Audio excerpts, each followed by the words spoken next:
చిలుకూరు బాలాజీ అర్చకుడిపై దాడి కేసులో రెండవ రోజు వీరరాఘవరెడ్డిని ప్రశ్నిస్తున్నారు పోలీసులు. అతడి వసూళ్ల దందాపై కూపి లాగనున్నారు. అయితే తొలి రోజు విచారణకు వీరరాఘవరెడ్డి సహకరించలేదు. పోలీసులకే ఎదురు ప్రశ్నలు వేస్తూ తలతిక్క సమాధానాలు చెప్పాడు. తనకు చట్టాలు తెలుసంటూ దబాయించాడు. రామరాజ్య స్థాపన పేరుతో వసూళ్లపై ప్రశ్నలు సంధించగా సమాధానాలు దాటవేశాడు. ఏ ఒక్క ప్రశ్నకు సరైన సమాధానం చెప్పలేదు.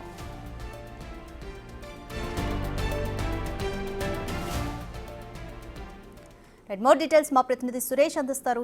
సురేష్, ఈ రోజు వీరరాఘవరెడ్డిని కస్టడీలోకి తీసుకున్న రెండవ రోజు.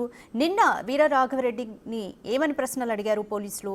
వీరరాఘవరెడ్డి అయితే సహకరించలేదన్నట్టుగా తెలుస్తోంది. కంప్లీట్ డీటెయిల్స్ ఏ విధంగా ఉన్నాయి?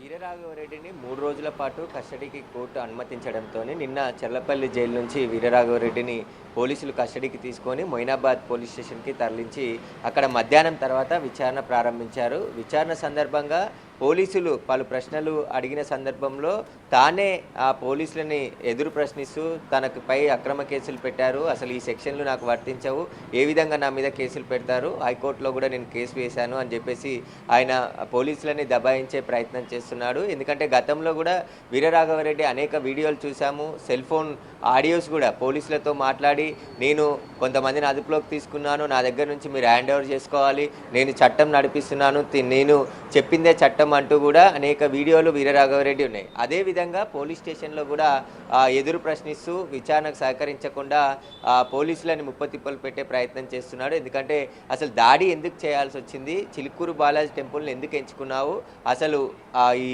ఆర్మీని ఎందుకు ఏర్పాటు చేశావు అనే దానికి సంబంధించి వీరరాఘవరెడ్డిని పోలీసులు ప్రశ్నిస్తున్నారు. అసలు ఎప్పటి నుంచి ఈ ఆర్మీ రిక్రూట్మెంట్ చేశావు, ఎంతమందిని కలిశావు, అసలు రంగరాజన్పై దాడి చేయాల్సిన పరిస్థితి ఎందుకు వచ్చిందనే దానిపై కూడా వీరరాఘవరెడ్డిని పోలీసులు ప్రశ్నించారు. ఆయన సీసీ ఫుటేజ్ని కూడా, అంటే ఆయన ఏ టైంకి ఎంటర్ అయ్యాడు, ఏ టైంకి అక్కడ లోపలికి వెళ్ళాడు, మళ్ళీ బయటికి ఏ టైంకి వచ్చాడు, వాటన్నిటికి సంబంధించిన వివరాలన్నిటిని కూడా ప్రతి ఒక్కటి రికార్డ్ చేస్తున్నారు. ఎందుకంటే కోర్టులో పూర్తిగా ఛార్జ్షీట్ దాఖలు చేయాల్సి ఉంటుంది కాబట్టి వీరరాఘవరెడ్డికి సంబంధించిన పాత కేసులు కూడా ఇప్పుడు గోల్కొండ పోలీస్ స్టేషన్లో మరో కేసు నమోదై ఉన్నట్టు పోలీసులు గుర్తించడం జరిగింది.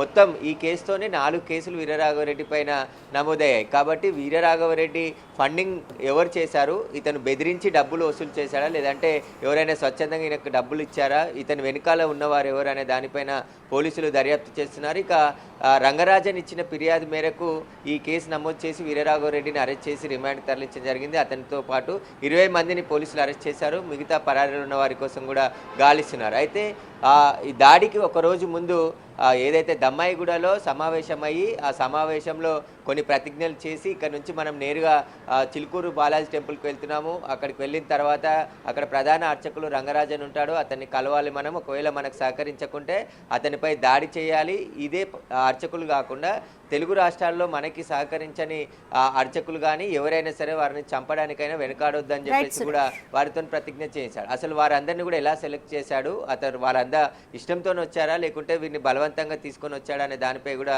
పోలీసులు ఫోకస్ పెట్టడం జరిగింది. వీరరాఘవరెడ్డికి సంబంధించిన పూర్తి సమాచారాన్ని రాబట్టేందుకు పోలీసులు ప్రయత్నిస్తున్నారు. రేపు కూడా విచారించి ఆ తర్వాత కోర్టులో హాజరుపరచనున్నారు.